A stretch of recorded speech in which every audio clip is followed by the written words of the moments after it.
All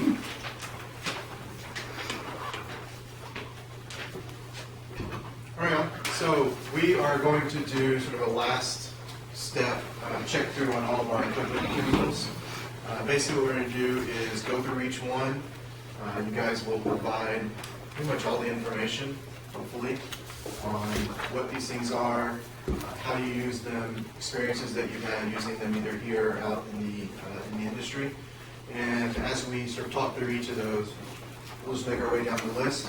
As we go along, put check marks on all the ones that you've had hands-on application. Again, hopefully you've had the opportunity to interact with all of those. If anything new comes up, something that you're not remembering, or get a question and the question's answered, in the comments section, just make some notes there. It's something that you want to remember for yourselves. And then on the back, once we get to the end, you'll have a chance to print your name and sign it and put today's date on there. So just looking at the heavy equipment, right, we're going to start with gas range. So give me some information on the gas ranges that we're using here.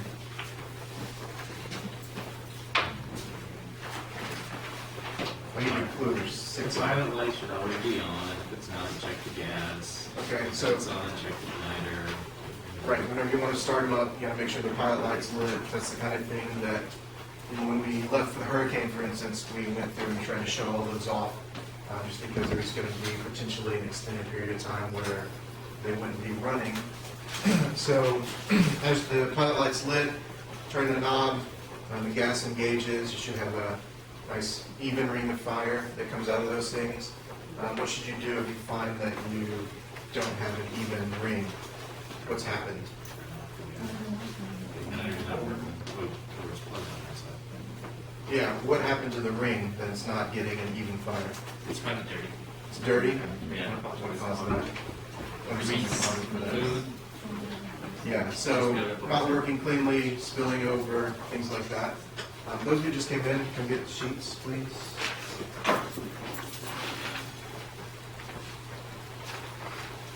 Right, so you have to try really, really, really hard to not have had any experience with the gas range here, right?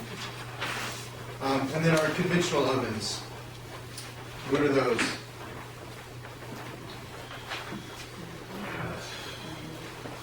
The conventional ovens are the ones with the conveyor belts, right?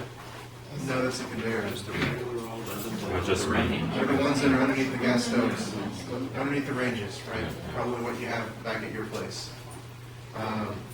So those are different from, if we skip to number 9, our convection ovens, right? How do those differ from our convection ovens?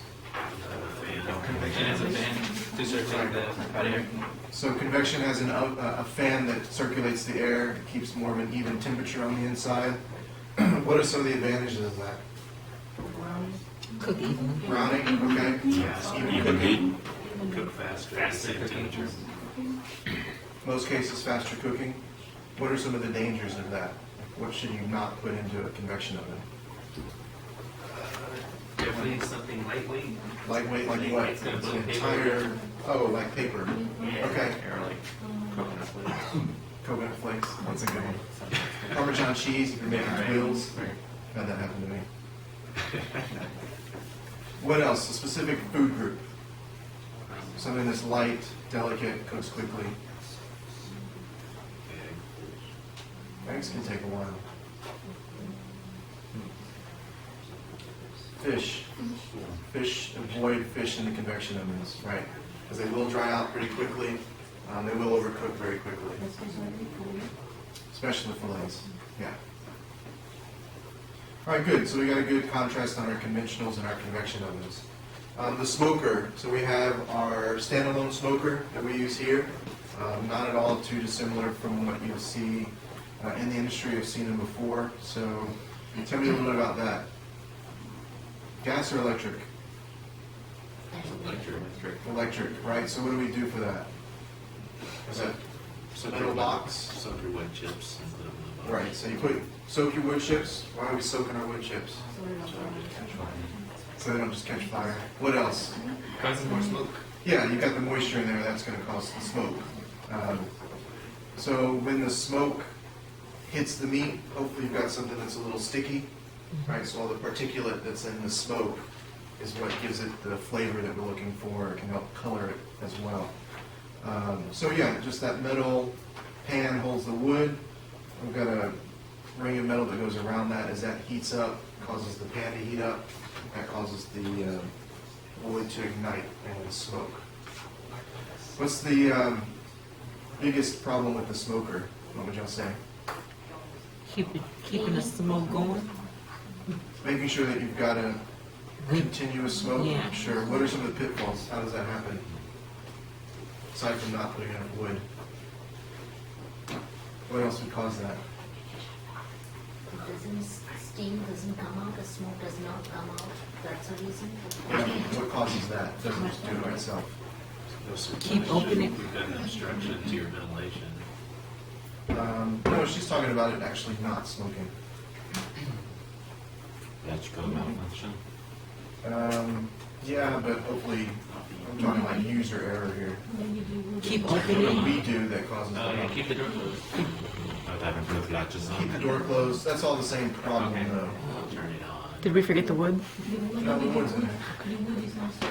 Temperature control. Right, temperature control is a big issue with the smokers. Too hot, we don't get enough smoke. We don't get any smoke. Too hot, it just burns right through it. And we end up with an oven rather than a smoker. Right? So that's our biggest, I'm not an idiot user error. Right? Not plugging it in, you're an idiot. But heat control, that's a normal thing that we all deal with. Right? What about cleanliness? You like the inside of that smoker? You have to keep that clean if it's Yeah, electrical. it's pretty fun in there, right? So, while if you do a lot of smoking and you're using the thing a lot and you're putting meat directly on the racks, you know, some people like the flavor that's there. For the most part, you know, we're not using it enough where that's something that's constantly going. So, if depending on your business, you know, try and keep that thing clean, you know, pretty clean on the inside. But we would keep the walls and the inside of the walls and door, door okay. clean. But all the racks get cleaned. Mhm. Okay. The cabinets, the warmer / holding cabinet. What were some of the reasons we used that? Keep the food warm. Yeah, but why? When serving, you don't have to rush and warm it up again. Keep it out of the danger zone, Chef. Keep it out of the danger zone, sure, just over time. Are we talking about like a group in one class that has 3 dishes, and instead of having them all come together at the same time, they just sort of hang out in the warmer? So, you know, if we're doing big banquets, or if we have a lot of food that's got to go out, or we want to hold it for a time for whatever reason, yeah, that's a good reason to use that. So that was pretty straightforward, right? How do we turn that one on? How do we operate that thing? Plug it in, turn it on. Yeah, it's got a knob, right? The knob just goes to the right temperature, and we just want to do our checks to make sure that it's holding at the right temp. Everybody's favorite, the deep fryer. So this one's got a lot of pitfalls, right? What are we looking for on this? Gas or electric? Electric. Yeah, gas. Is it? Yeah. Gas, right? So when you look, right, underneath the door, as the door opens up, you'll usually see a couple of holes, sort of just random looking holes. That's where you'll look in to see that the pilot light is lit. There's going to be a knob at the base that you can turn and push down, and then you start the fire on the pilot light. Typically you have to hold that thing down for a count of 15, right? Happy birthday a couple of times. When you let it go, the pilot light will stay on, and the knob gets turned to on. So at that point, you can start to use the fryer. So yeah, check your pilot light, make sure your oil's there, make sure the drain is engaged. That's always fun. You got to fill it up, the drain's not closed. That's happened to me a couple of times. Happens to everybody. And then temperature control, right? What is the biggest reason for food not frying properly in the deep fryer? Too cold. Not hot enough. Too cold, but why is it too cold? Too much at one time. Too much overtime, right? One group comes in, they do their thing, they get up, they go. The next group comes right behind them. They're in, they're out. By the third or fourth group, if it's right on top of each other, all of that room temperature product hitting that fryer drops the temperature a lot. If we've got a full basket, we end up with soggy food rather than nice and crispy fried food. So, keep track of your temperature, keep track of what you're doing. Overusing it is definitely one of the biggest issues in terms of proper temperature control. So next up, our walk-in cooler, a sanctuary. So what are we looking for there before we even walk in? Label. Everything in its place. Everything labeled. How can you tell if you haven't walked in yet? That's true. The temperature. Yeah, so check the temperature on the outside, right? It's got a gauge on the outside. Any walk-in temperature walk-in cooler that you're going to be working with these days is going to have a thermometer on the outside. If you're the first one in checking things, what should be your next stop? Labeling.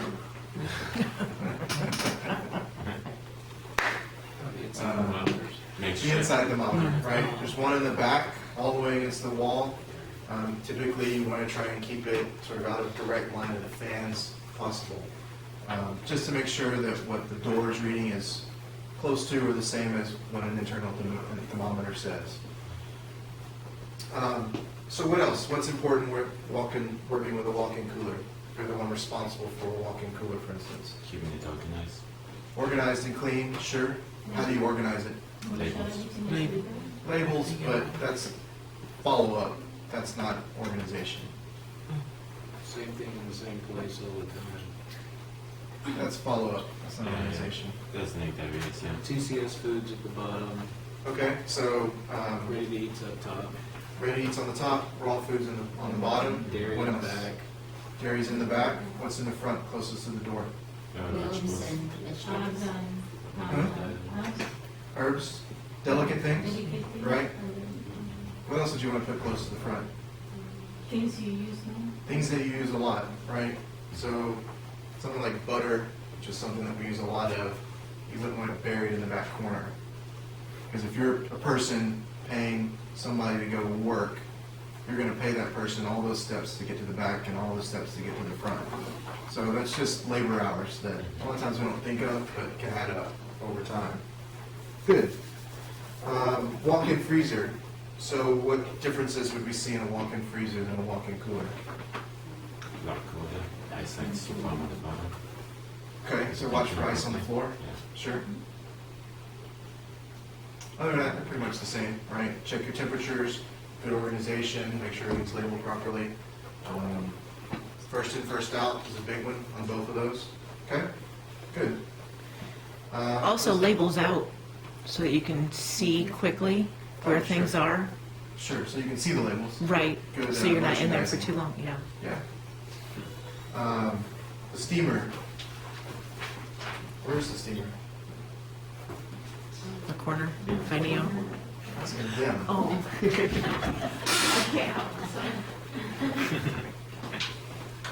Yeah, it's down at the far end of the line closest to Neo, right? So, anybody ever have to go to engineering to get a bucket of steam? Get that thing jump started? That's a good practical joke. I did that to somebody. I sent a young woman out. And it was probably about the length of this door. As soon as she got to the door, Alicia, come here. She goes, what? And somebody was laughing. I said, you gotta take a lid, otherwise it gets out. She had a 5-gallon bucket. It's a good one. So yeah, usually with the steamers, they're gonna be electric, so they'll plug in. Sometimes you might have to fill the pan to make sure there's water in there, but usually that's coming in from an outside source. What are some of the issues with the steamer? How do we put food in there? It's a good question. You put on the slither racks on the side. Yeah, put it in what? Like hotel Perforated. Perforated pans a lot, right? We want the water to circulate through, right? If you put it into a hotel pan, thing fills up with water, and now we're boiling rather than steaming. So, If you are trying to make rice. sure, rice, some of the things you're going to use a full hotel pan. But in terms of the perforated pan, what happens whenever you cook something in there? It lets off stuff. That stuff falls to the bottom, and our steamer can get pretty funky down there at the bottom, right? So keep that in mind. You know, if you're steaming cauliflower and broccoli at the same time in two separate pans, which one goes on top? Why? So, that's one won't turn green. Yeah, you might have some of that green running off from the broccoli, and you don't want it raining down on your nice, pretty white cauliflower, right? The steam jacket kettles, those are next to where the steamer are, right? What are we using that for? Like soups. Soups, stocks. What else can we make in there? Gumbo.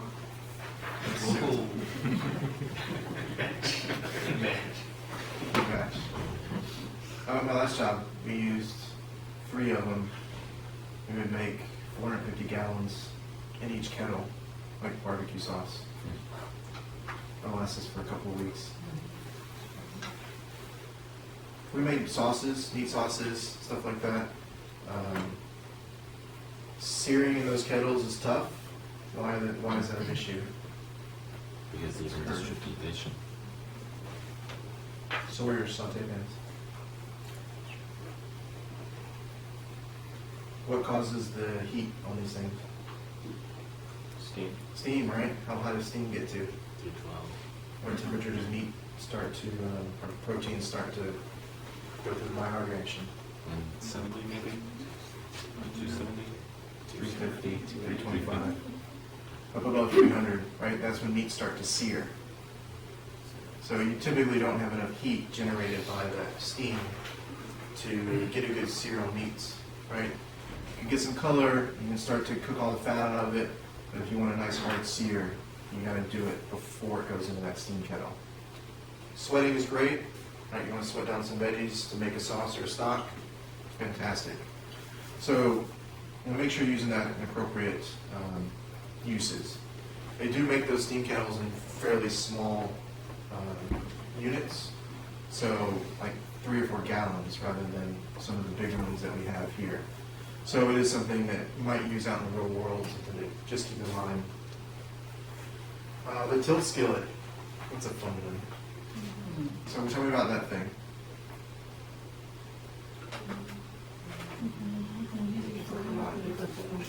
Yeah, it's extremely versatile. When I was at Papacitos, I would do rice, beans, refried beans, salsa, and queso all in the same kettle, and meat sauce. So all in the same kettle, that was my day, basically.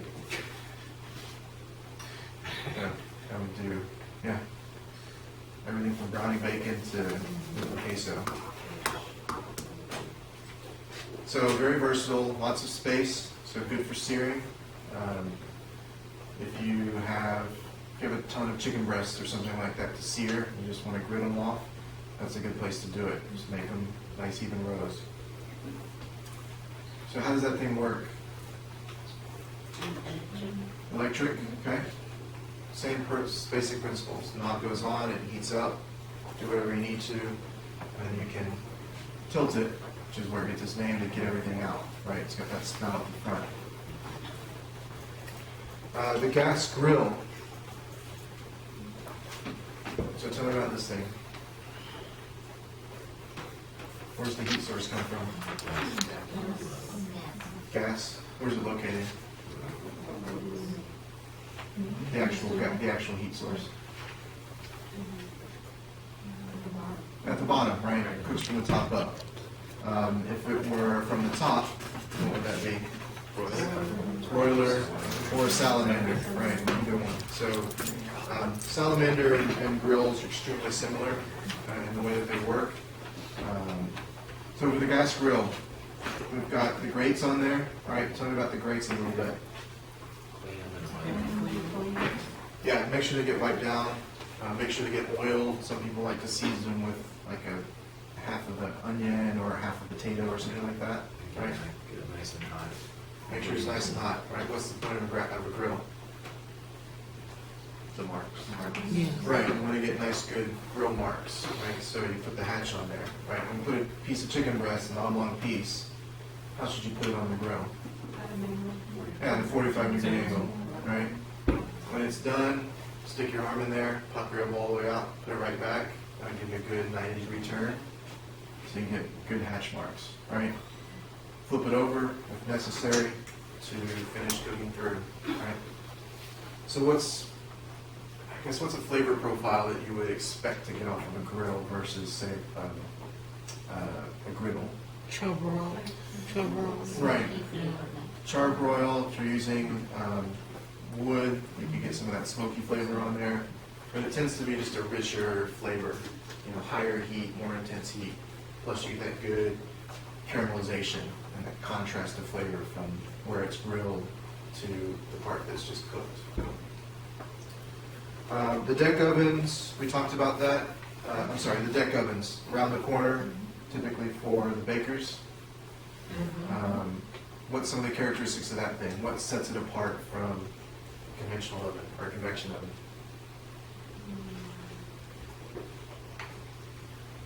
They seem to have more even heat, Why? because the deck heats up and it's fairly constant and holds the temperature. Yeah, but there's a certain property that promotes that. With just conduction. What's in there? What's the base of that thing made of? You ever look at it? It's a breaker Is it system. copper? Hmm? Is it copper? Copper distributes heat I had evenly. mine. It's like stone, right? Stone. Yeah, it's that stone that's in there. That thing heats up pretty evenly. So when you're baking there, a lot of the heat comes from the stone itself, not necessarily from the air. Right, our ovens, our convection ovens, our conventional ovens, they go in racks. So there's no heat that comes up directly, it's just the air around it. And if it takes more, you can put in more stuff. On the deck ovens, just the way that ours are set up, we've got a lot of room in there, but you can get stones that aren't as big or ovens that are significantly bigger. So the salamander we talked about, right, top heat down. There's a grill plate in there, so you can get some of that grill on there as well. And then as we move into our smallware, cutting boards. What are some of the properties that when you look for with a cutting board? Non-slip. Non-slip, either the board itself or a mat that goes underneath it, right? Why wouldn't we want to use like paper towels or It's kitchen still towels? ripped. Huh?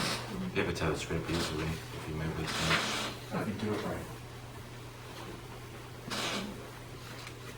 Worse than that, much worse than that. What do you have to do to a paper towel or a kitchen towel to make it so that it works? Wet it. Yeah, so what does that imply about those things? They'll soak up moisture, right? So if you're working with something that's potentially hazardous, you run the risk of the towel soaking up that chicken juice. Right.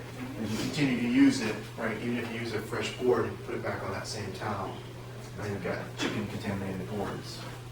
We want non-absorbent boards, so those plastic ones or the rubber ones that we use, rather than, say, wood. Certainly something like glass or marble, unless you're a savage or a baker, you don't want to use one of those in a professional life. Bakers use the marble ones all the time. Works great for the work they have to do. Meat slicer, so just the deli slicer. Obviously, that's a big screaming health concern, right? You've got that circling board or blade, and your hands moving in the same direction of it. So what can we do for that? Get the hand guard on there. Cutting glove. Cutting gloves, like a metal mesh cutting glove, or the hand guard, right, to skewer whatever it is you're working, and that can help move it. Okay? Don't the metal mesh cutting gloves get caught in if the hand does get caught, isn't it? It's possible. Get caught, that's why you don't wear it? It's possible to get one of those metal ones cut in there, but if you're just normal working and you sort of bounce off of it, it'll be okay. Yeah. What's the other big thing about meat slicers? Sort of at the back end of your work. Clean them. You keep them clean, right? Lots of meats that go on there, lots of cheeses, lots of potential for bacterial growth. So take extra good care to unplug it, and then clean it.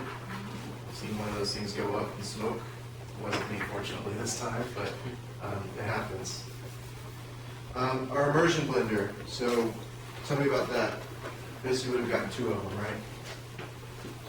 Like herbs, right? Like herbs and like Immersion. oils. Is that the stick blender? You can use that for making, or oils, yeah, the stick blenders, right?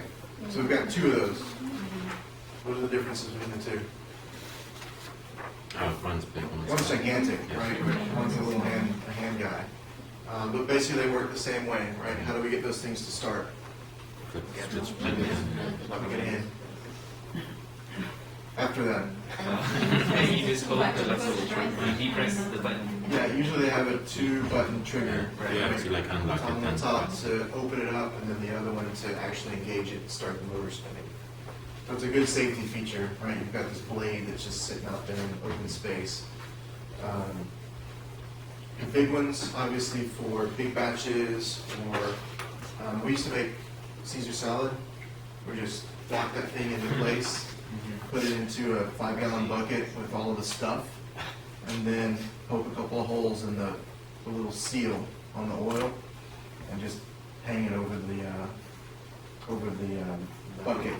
So it would just drizzle out, and we could just leave it there for 3 or 4 minutes, and the oil would empty out, it would emulsify, good to go. Same with soups. 6-quart KitchenAid mixers. So where are we with that?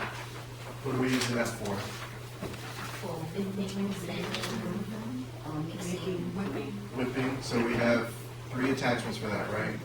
The whip, so we're using that to whip egg whites, whipped cream, stuff like that. What's the second attachment? The paddle, so what do we use that for? For mixing cake or anything else. Okay. Creaming method, right, mixing butter and sugar, whipping together something that's like batters, making mashed potatoes, it's a good one. My personal favorite is for pulling meat. I make braised, like pulled pork or something like that. I'll cut it into chunks, throw it in the thing with the paddle, and just pulse it until it shreds. It's a good technique. What's the last attachment for the dough hook, right? So making breads, anything that's going to get going for a while. We want to create gluten, stuff like that. When you think about the 3, right, it's important to remember that the biggest difference between the 3 is air. The whip, as it's whipping, it incorporates a lot of air, right? So that's where you get your volume on your whites or your cream. The paddle, not as much, right? It doesn't have as many opportunities where it's hitting and creating space where air can get in. And the hook has almost none of that. So depending on what your job wants to be, sometimes that can help answer the question of which attachment you want. The mandolin. Did everybody get a chance to work with the mandolin? Yes. All right, so tell me about that. Slice, onion, cucumber. Right, so that's a similar thing to the meat slicer, where you've got that fixed blade and your hand moving towards it.